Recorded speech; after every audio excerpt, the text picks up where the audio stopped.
Meus irmãos, a graça e a paz de Jesus nosso Senhor sejam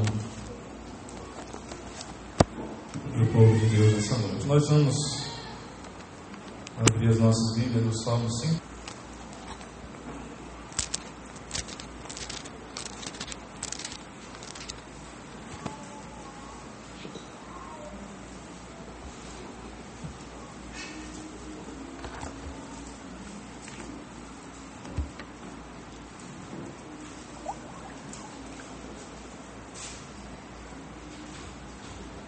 Salmo 125, assim diz a palavra de Deus.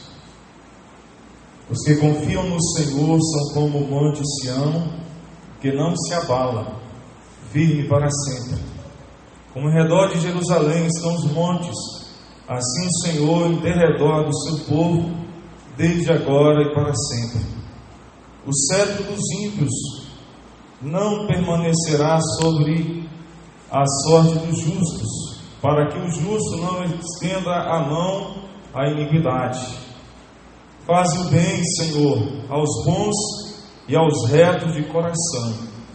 Quanto aos que se desviam para sendas tortuosas, leva-los-á o Senhor juntamente com os malfeitores. Paz sobre Israel. Meus irmãos, que o eterno Deus nessa noite fale conosco através da sua palavra. Peço a você que continue sua Bíblia aberta nesse texto e nós explanaremos nessa noite. E nosso propósito é que nós de fato continuemos confiando no Senhor, amando o Senhor e continuemos inabaláveis na presença de Deus. Meus irmãos, na quarta-feira, nós, os protestantes, comemoramos os 501 anos da Reforma Protestante. Evento esse que Deus usou para restaurar a sua igreja, e por isso é conhecido como Reforma Protestante. E eu queria nessa noite destacar na nossa introdução, irmãos, a luta de um desses reformadores com o sofrimento. Eu acredito que poucos irmãos conhecem o sofrimento, as tribulações e as adversidades enfrentadas por João Calvino. Mas é fato, irmãos, que esse reformador, um dos que Deus usou para a reforma da igreja, esse servo de Deus, pastor, teólogo e também, irmãos, escritor, homem que através da sua pena Deus conduziu e abençoou muitas pessoas naquela época e até agora. E eu queria, a partir de uma leitura, mostrar aos irmãos o tanto que essa pessoa, o tanto que esse pastor sofreu, mesmo, irmãos, diante de um quadro de sofrimento, ele foi tremendamente usado por Deus. Eu queria então mostrar para os irmãos quantas enfermidades, na nossa introdução, essa pessoa tinha. Por que nós faremos isso, irmãos? Porque às vezes nós, cristãos modernos, nós, por pouca coisa, nós já começamos a questionar a Deus, começamos a abrir mão e às vezes até mesmo começamos irmãos, murmurar por conta de uma situação que começa na nossa vida. Uma doença, uma enfermidade, um problema no nosso trabalho, um problema na nossa família, e muitos, por conta desse problema, o que faz? Desvia, abre mão da sua fé. Observem, meus irmãos, se formos então a falar, pontuar assim, detalhes, daria para encher, irmãos, várias páginas de uma revista médica. Então observem o tanto que essa pessoa foi de fato, irmãos, tocada por sofrimento. Os historiadores dizem que ele tinha dores fortes de estômago, dessas enfermidades. Esse homem, ele tinha gripe intestinal, enxaquecas recorrentes, ataques persistentes de febres. Isso, irmãos, às vezes ele ficava acamado por semanas. Ele também tinha problemas na traqueia, pleurísia, ele tinha gota, cólicas, hemorroidas, agravadas frequentemente por um abscesso interno que não cicatrizava. Ele tinha forte artrite, dor aguda nos joelhos, panturrilhas e pés, nefrite, cálculos biliares, cálculos renais, e por final, a doença que agravou na vida dele, tuberculose pulmonar. Com essa enfermidade, ele morreu com 50 anos. E muitas vezes, irmãos, esse homem, ele pregava a palavra de Deus tossindo e escarrando sangue, porque ele não deixava de buscar, de trabalhar na obra do Senhor. Então, aqui é somente um quadro rápido para nós entendermos o quanto essa pessoa, irmãos, enfrentou o sofrimento. Mas não é isso que eu queria que os irmãos atentassem. Eu queria que você atentasse para o que ele ditou no seu testamento no final da sua vida. E eu queria que os irmãos observassem, por favor. No dia 25 de abril, ele ditou um testamento. E nesse testamento ele fez uma oração. Observem essa oração. Ele diz assim: em nome de Deus, eu, João Calvino, servo da palavra de Deus, na igreja de Genebra, enfraquecido por muitas doenças, o que ele disse: agradeço a Deus por ele ter demonstrado não só a sua misericórdia para comigo, sua pobre criatura, e suportou-me todos os meus pecados e fraquezas, e mais ainda, fez-me participante da sua graça para servi-lo por meio do trabalho. Confesso viver e morrer nessa fé que ele me deu, na medida em que não tenho outra esperança ou refúgio além da sua predestinação, na qual toda a minha salvação está fundamentada. Agradeço a graça que ele me ofereceu em nosso Senhor Jesus Cristo, e aceito os méritos do seu sofrimento e morte, para que por meio deles todos os meus pecados sejam enterrados. Irmãos, nunca ninguém observou qualquer murmuração desse escritor. Por conta de todos esses sofrimentos, de todas essas lutas, todos esses dissabores, nós não encontramos nenhum relato disso, de alguém que se levanta a voz e começa a questionar a Deus por que ele estava passando por aquelas lutas.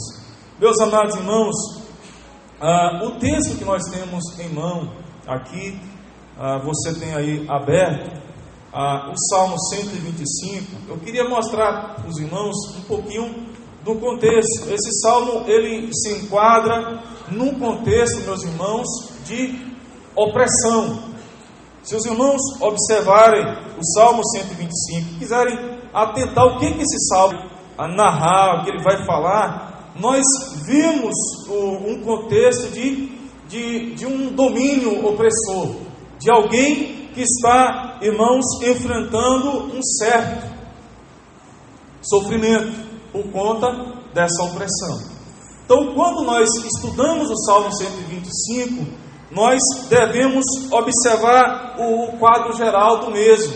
E o quadro geral, o contexto geral, fala de uma pessoa que estava então, por conta da sua fé, por conta da sua aliança com Deus, ele agora está enfrentando, irmãos, essa maldade, essa impiedade, a pessoa usando uma lei, usando o cetro para oprimir não somente o cristão, o crente individualmente, mas a nação de Israel. Então é nesse contexto que nós temos o Salmo 125. Então nós não podemos olhar para o Salmo 125 sem observarmos no mesmo a adversidade, sem observarmos tribulação ou, irmãos, sofrimento. E nesse sentido, os peregrinos que, irmãos, subiam para Jerusalém, quando eles então cantavam o Salmo 125, no meio do percurso eles eram então encorajados pelo conteúdo do Salmo 125. Então, aqui é somente um pouquinho do que está identificado, irmãos, narrado no Salmo 125. No Salmo 125 nós temos também, para nós entendermos, irmãos, uma descrição dos verdadeiros crentes.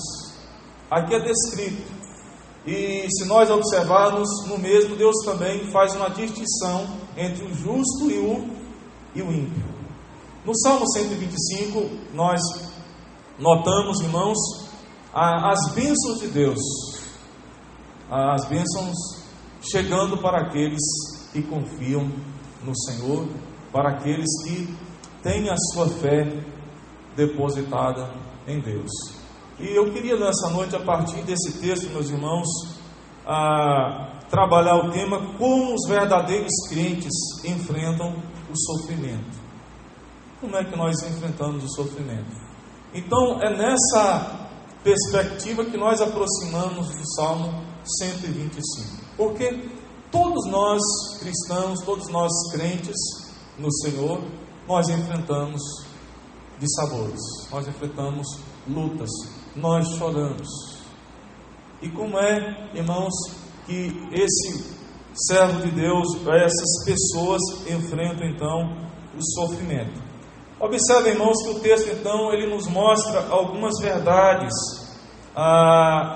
como nós vamos fazer isso. Em primeiro lugar, a partir do versículo 1, isso vai seguindo, os irmãos verão que os crentes verdadeiros, eles enfrentam o sofrimento, irmãos, com uma confiança inabalável no Senhor.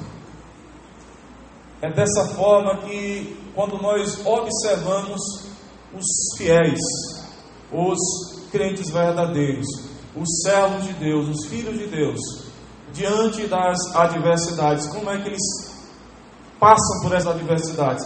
Como é que eles passam pela tribulação? Irmãos, nós notamos na vida dessas pessoas uma estrutura de vida inabalável, mesmo frente ao sofrimento. E é exatamente isso que o Salmo diz. O versículo 1, ele diz que os que confiam no Senhor são como um monte Sião que não se abala, firme para sempre. O termo confiar aqui, ele é importante, meus irmãos, porque significa sentir-se seguro. Sentir-se seguro em quem? Em Deus. Fala de uma segurança, meus irmãos, que não se abala. Alguém que vive despreocupado mesmo diante das tribulações.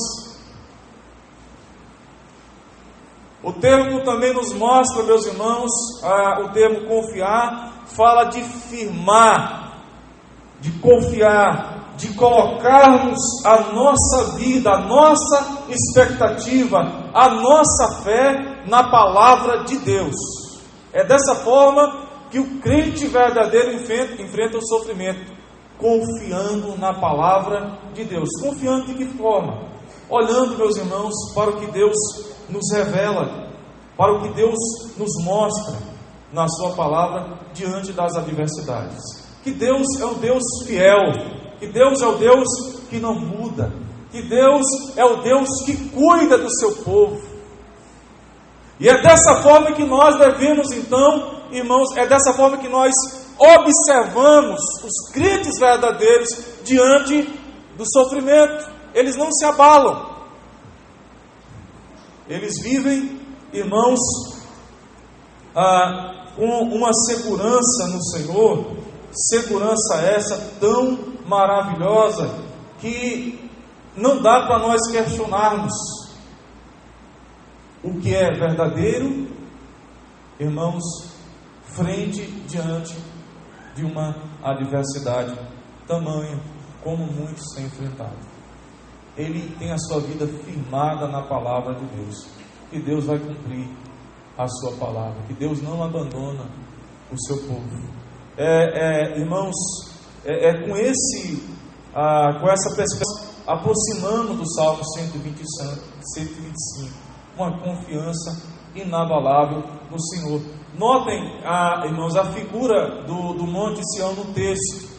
Diz para nós que os que confiam no Senhor são como o Monte Sião.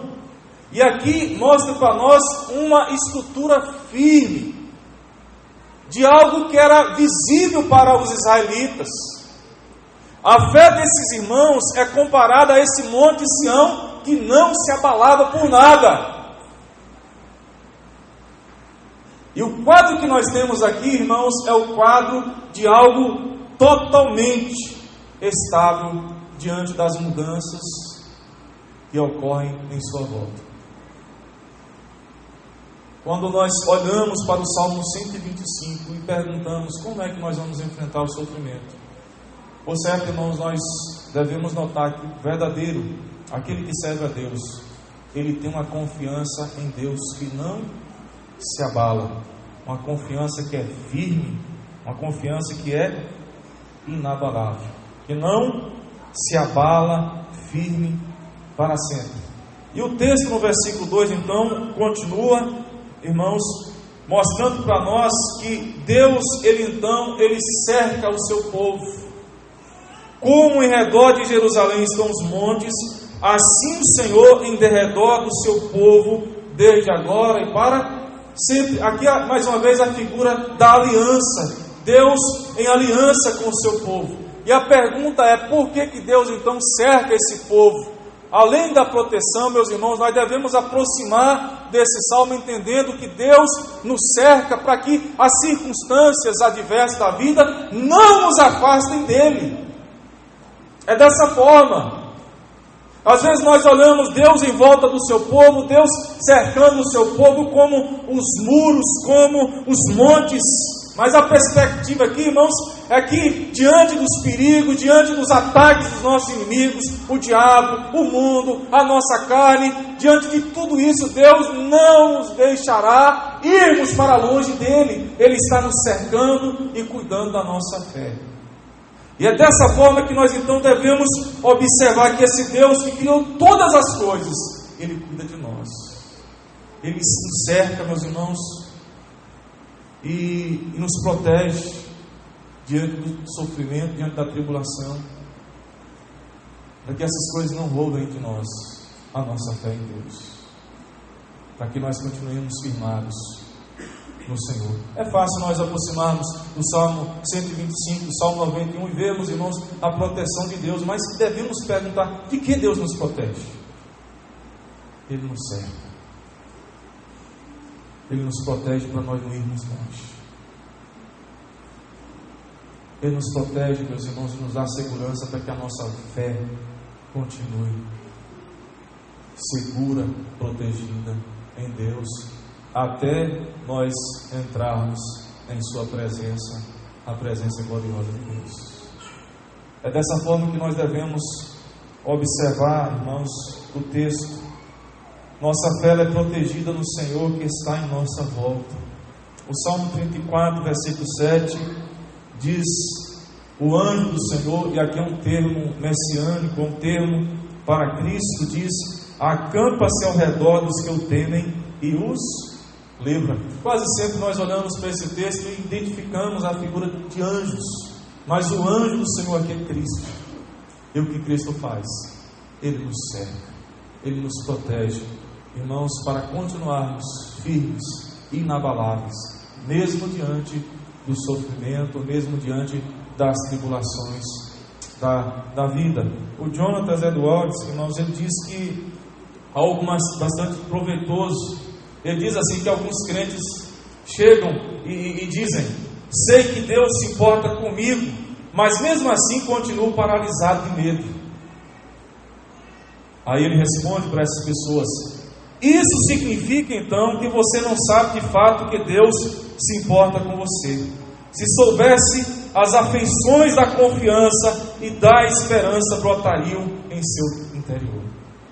Ou seja, meus irmãos, a partir da convicção que devemos depositar em Deus, da nossa fé depositada em Deus, esses assuntos de medo, esses assuntos de terror, de temor, não podem brotar em nós, uma vez que nós, irmãos, confiamos no Senhor, uma vez que nós amamos o Senhor.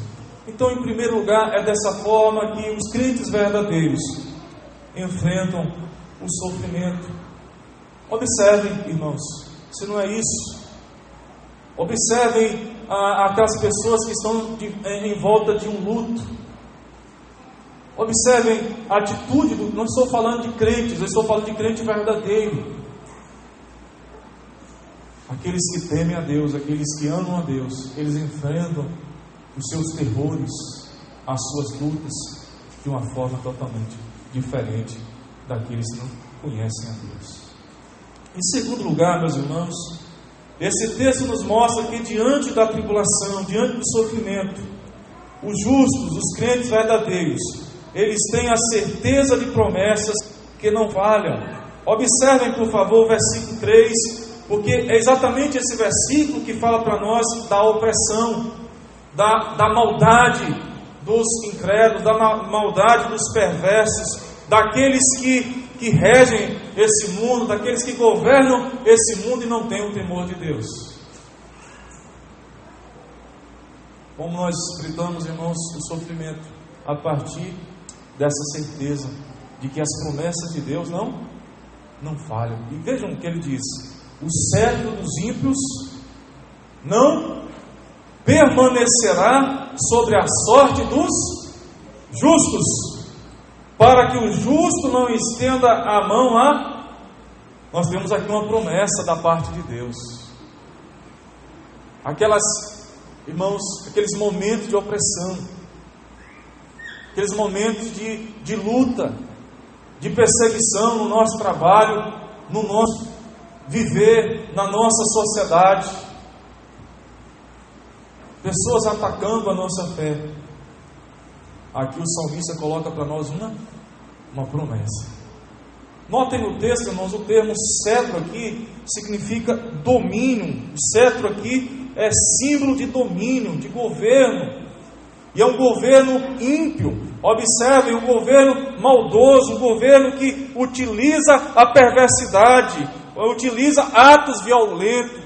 É um governo que infringe a lei civil, frauda e engana. É esse o sentido do texto. Alguém que governa, alguém que tem autoridade sobre o justo, mas oprime o justo. E o texto diz para nós, irmãos, que diante dessa opressão, qual é a ação de Deus? A ação de Deus no texto, irmãos, é limitar o sofrimento do justo. É exatamente essa promessa. Deus, Ele modera, para que o sofrimento não vá além das nossas forças, para que a adversidade não vá além do que nós suportamos. É isso que o texto diz para nós. Isso, irmãos, é uma promessa para o povo de Deus. E por que Deus então modera? Por que Deus limita, irmãos, o triunfo total dos ímpios sobre os justos aqui?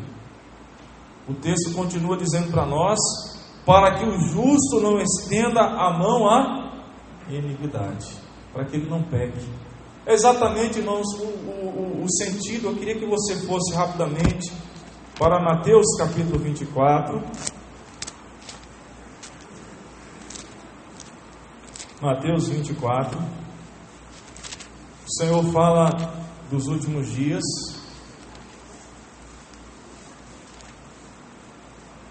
Versículo 22. A grande tribulação.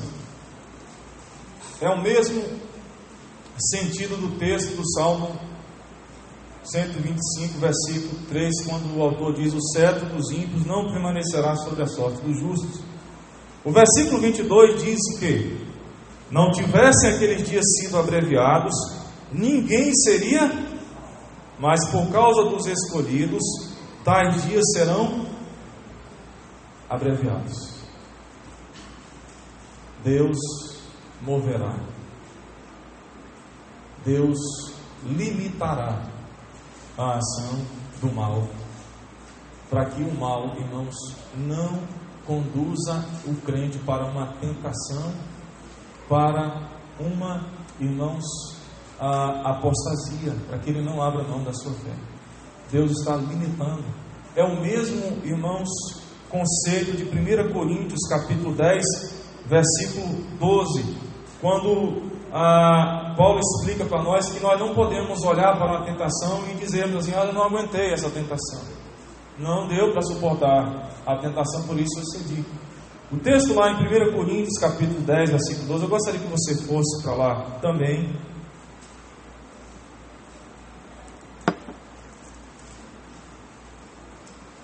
1 Coríntios 10, 12.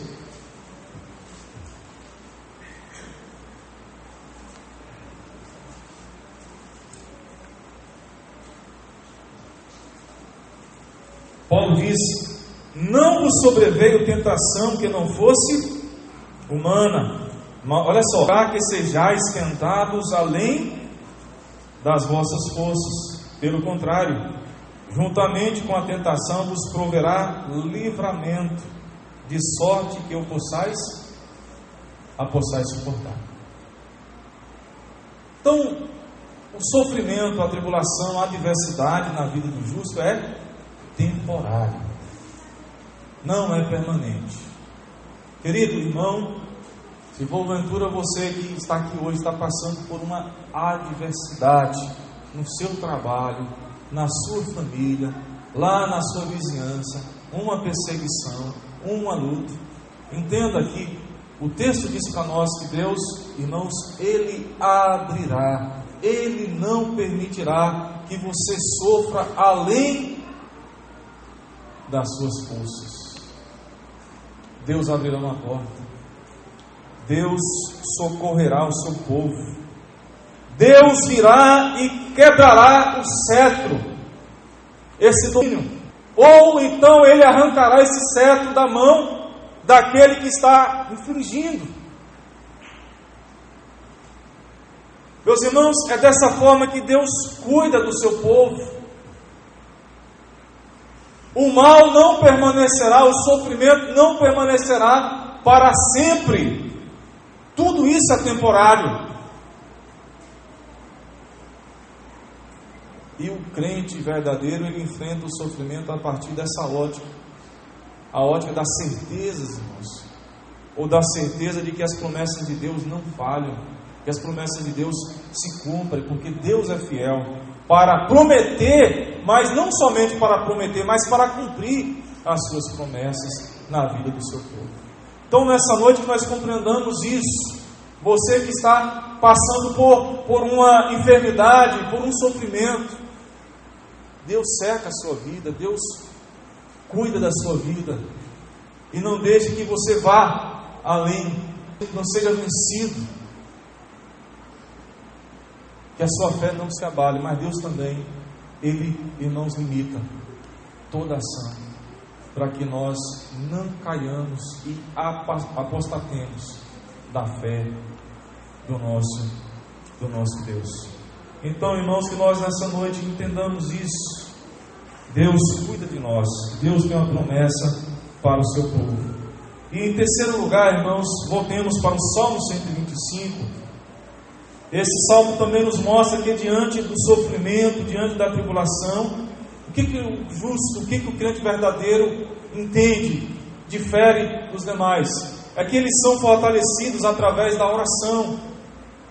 E curiosamente, meus irmãos, diante da opressão, diante da tribulação, diante da adversidade, veja que nós não temos aqui uma pessoa estática, uma pessoa que não faz nada. Pelo contrário, é uma pessoa que confia no Senhor. Mas como ela confia no Senhor? Ela ora. Não é que ela espera as coisas acontecerem, aguardando passivamente alguma coisa acontecer, mas a ideia de confiar é correr para Deus, e Ele faz isso, meus irmãos. O versículo 4 diz que o salmista ora: aos bons e aos retos de coração. Diante do sofrimento, diante da adversidade, não é esperarmos, irmãos, as coisas acontecerem. É orarmos. É irmos a Deus. Colocarmos diante de Deus os nossos labores, nossos dissabores. O texto diz para nós aí que Ele está pedindo: faz o bem, Senhor. Faz o bem, Senhor, aos bons e aos retos de coração. Nós temos, irmãos, na oração um lenitivo da parte de Deus nesse mundo hostil. Porque de fato esse mundo é um mundo hostil. E o salmista nos mostra o que ele fazia para fortalecer a sua fé. O que ele fazia? Orava. Ele não dormia. Vou dormir aqui, vou tomar um remédio aqui para ver se passa. Ele orava. É o mesmo, irmãos, a mesma ideia de Davi lá no Salmo 18. Vamos observar o que Davi fazia quando as coisas vinham para abalar a sua fé. Salmo 18, versículo 4.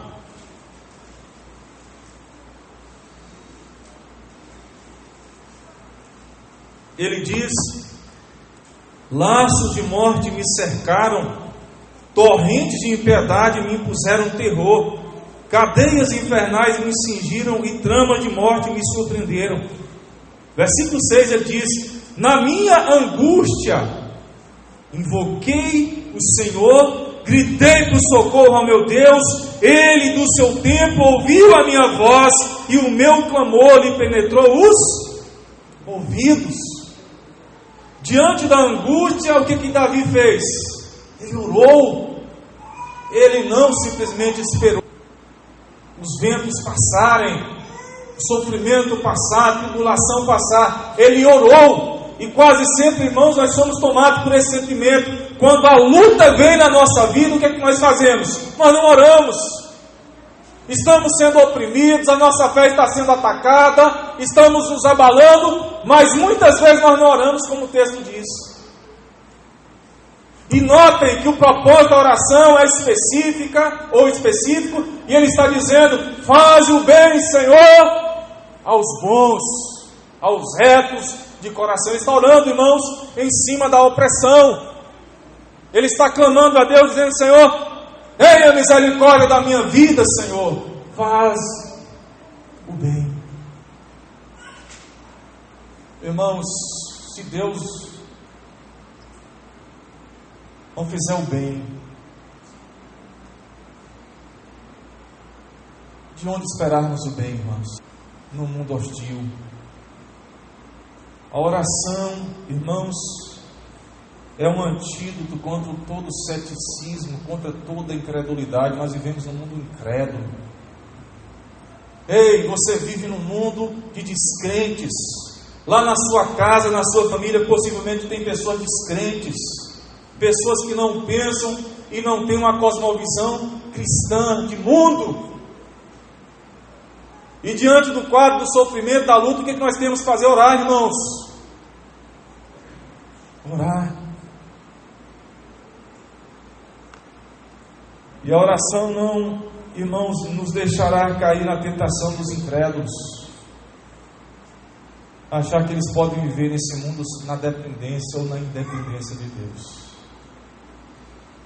Nós não podemos viver assim. Nós temos que orar ao Senhor. Então, como é que você enfrenta o sofrimento, querido? Orando. A oração, ela fortalecerá a sua caminhada. A oração é um meio de graça. Através da oração, irmãos, a igreja, ela experimenta a bondade e a misericórdia de Deus.